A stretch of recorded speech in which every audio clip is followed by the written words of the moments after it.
Allah Subhanahu wa taala berfirman di dalam Al-Qur'an, "Iyakunu fuqara yughniyahumullah." Jika kamu dalam keadaan fakir sebelum menikah, jika kamu menikah, maka kamu akan menjadi orang yang kaya. Pertanyaannya adalah, banyak di antara kita, di kalangan kita, orang yang sudah menikah, melangsungkan pernikahan bertahun-tahun, bahkan sudah punya cucu atau sudah punya anak, malah berpisah karena faktor ekonomi.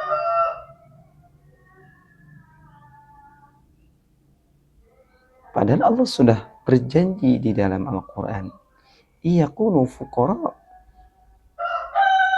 Jika kamu miskin, maka Allah Subhanahu wa taala akan membuka pintu rezeki dengan cara menikah. Pernikahan itu, teman-teman semuanya, akan membuka pintu rezeki yang luas.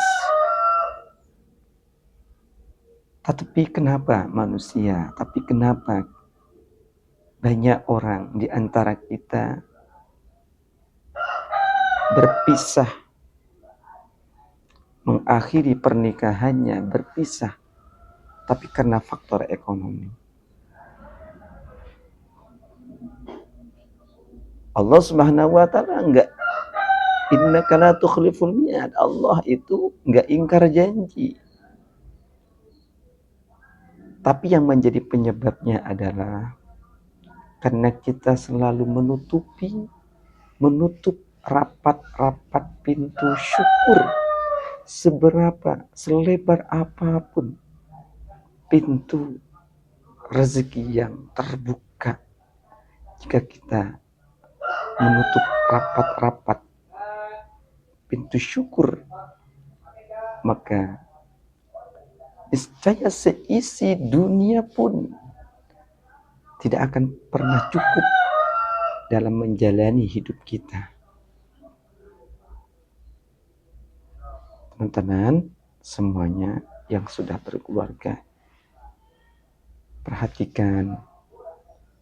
coba perhatikan baik-baiknya dalam menjalankan hubungan rumah tangga. Yang terpenting itu dua kuncinya. Kalau pingin nyaman, kalau pingin enak, kalau pingin langgeng, bukan hanya suaminya yang tahu ilmu ini, istrinya, seorang wanita juga harus tahu, harus mengamalkan ini. Kalau salah satunya yang hanya mengamalkan, maka tidak akan bisa. Dua-duanya harus menjalani ilmu ini. Ilmu apa itu? Ilmu syukur dan ilmu sabar. Ilmu syukur, ketika kita mendapatkan nikmat dari Allah, maka syukuri nikmat Allah Subhanahu wa taala. Berapapun yang Allah kasih, syukuri. Dahulukan kebutuhan yang nomor satu, natural, kebutuhan pokoknya. Jangan kita mendahulukan kebutuhan sekundernya, kebutuhan primernya yang harus kita dahulukan dulu. Terkadang kebutuhan primernya aja masih pas-pasan, kita mati-matian untuk mencukupi kebutuhan sekundernya. Ini yang menyebabkan kita itu nggak bersyukur terhadap nikmat Allah.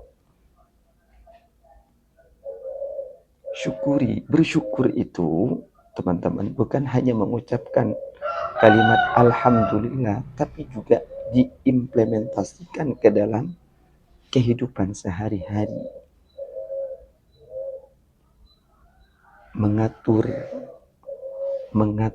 tentang pemasukan dan pengeluaran, merasa cukup dengan rezeki yang Allah berikan, merasa cukup dengan rezeki yang Allah kasihkan, itu termasuk bentuk rasa syukur kita kepada Allah Subhanahu wa taala.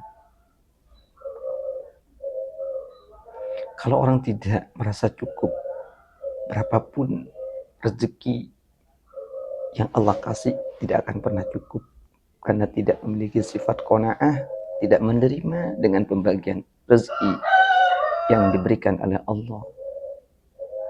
Selalu kurang terus. Kemudian yang kedua adalah sabar.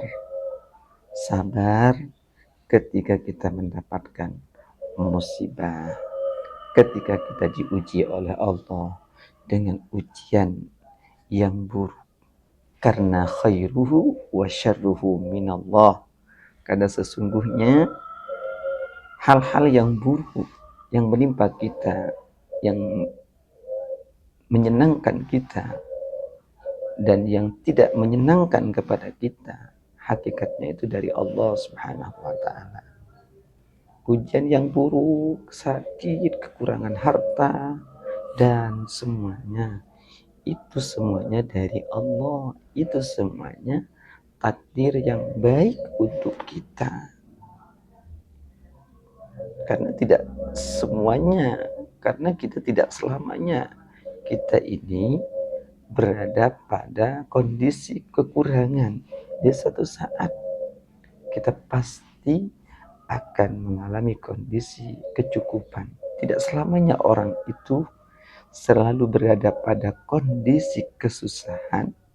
Di suatu saat nanti ada pada kondisi kebahagiaan, dan tidak selamanya orang itu berada pada kondisi kebahagiaan. Di suatu saat nanti ada waktunya kita pada kondisi kesusahan, dan ini yang harus kita pahami baik-baik ya teman-teman semuanya. Semoga ini dapat memberikan manfaat kepada antum semuanya. Wallahu a'lam bishawab.